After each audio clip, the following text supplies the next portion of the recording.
Joe has introduced me. I'm here tonight to talk to you about my journey in agriculture, my story, and my whirlwind journey into being a small business owner. I've actually been asked to talk about this again on Monday, and being asked to talk tonight and on Monday made me take a big step back and think about my journey that I've taken, because I'll be completely honest with you, none of this is planned. I didn't have the big flow chart on the wall with the dreams on the ceiling to go to sleep to every night. This for me has just been a series of amazing opportunities, measured risks, and wonderful people to get me to where I am today.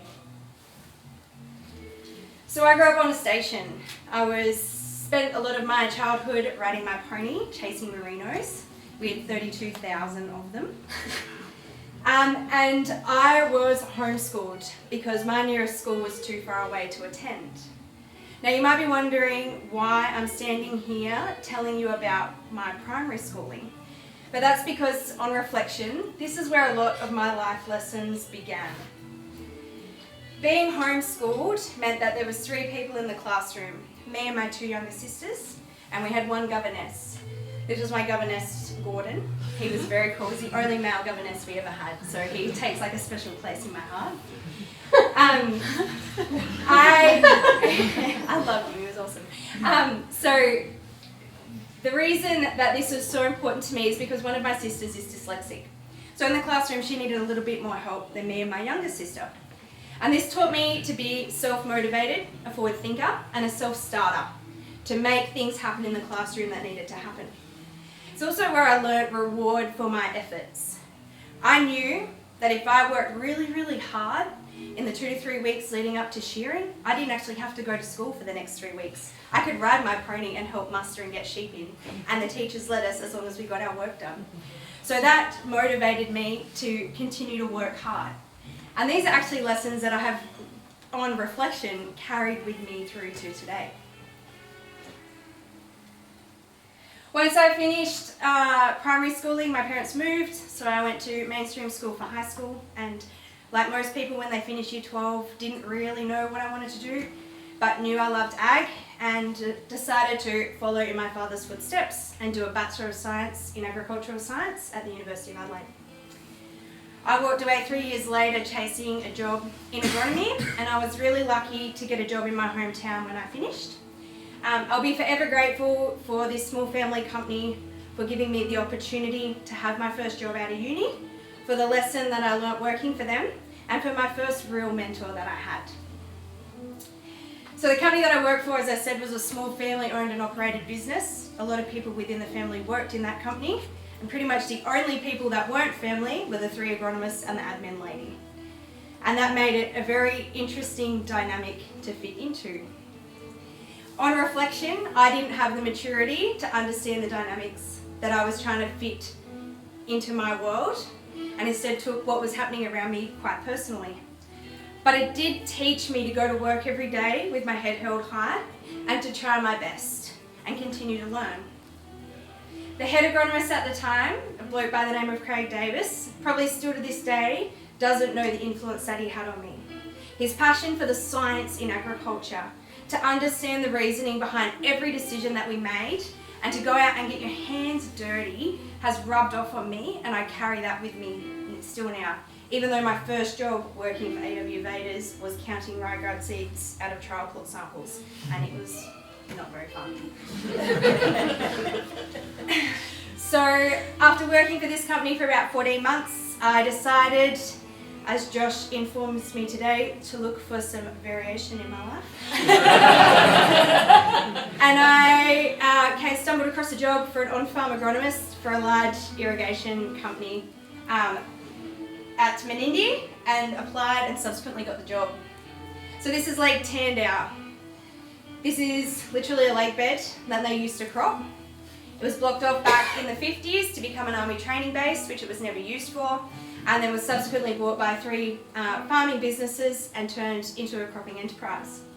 There's 13,000 hectares here, and we used to grow irrigated cotton and durum wheat for pasta and sell direct to San Remo.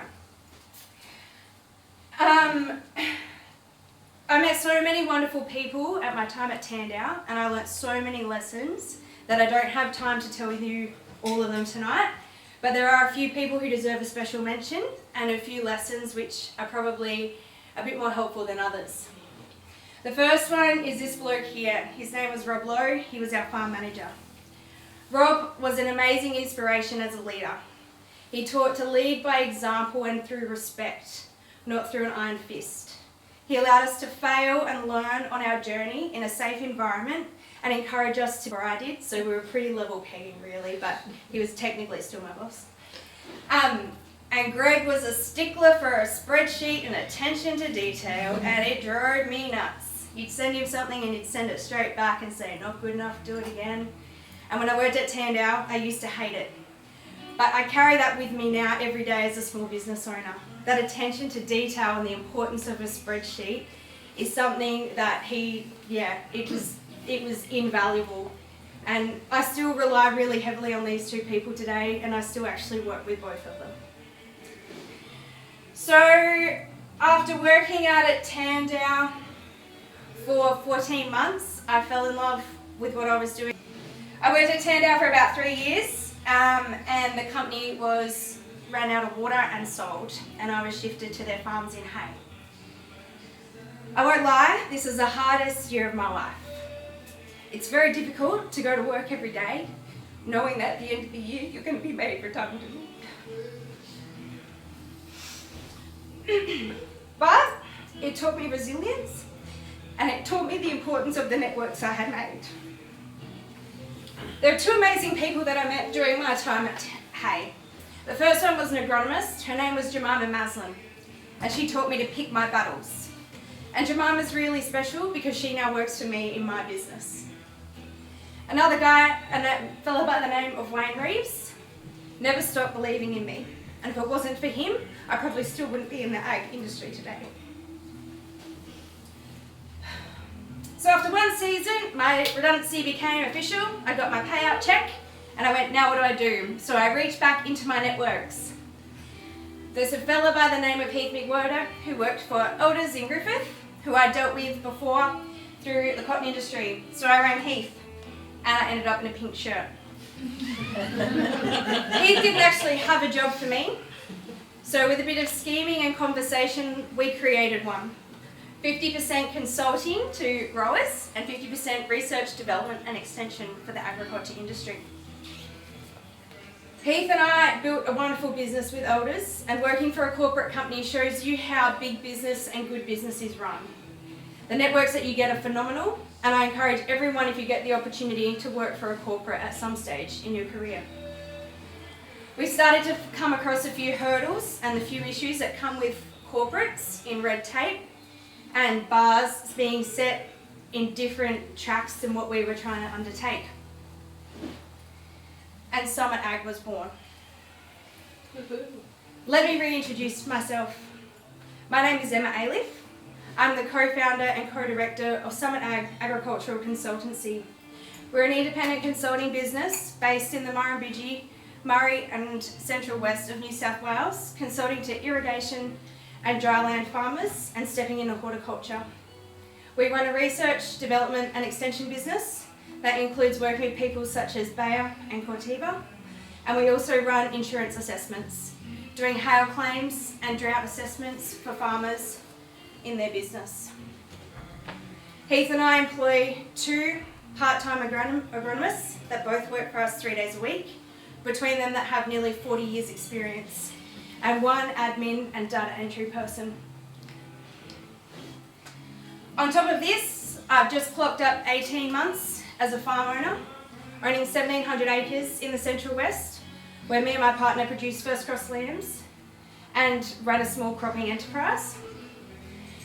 On top of all of this, I sit on our local Cotton Growers Association. I have been a regional panel member for the GRDC. I'm the Vice Chair and Acting Chair of the Youth Voices Leadership Team, and last year was Runner-Up Agronomist of the Year for Australia in Adama's Young Agronomy competition.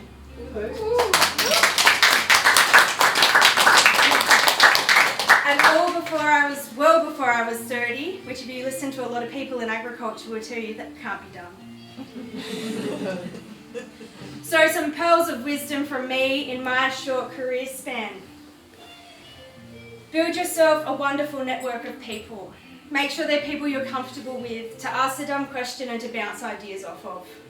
Doesn't matter whether they're in your industry or not, but have this network of people to support you and push you through the good times and the bad. Ask the dumb question or push yourself out of your comfort zone.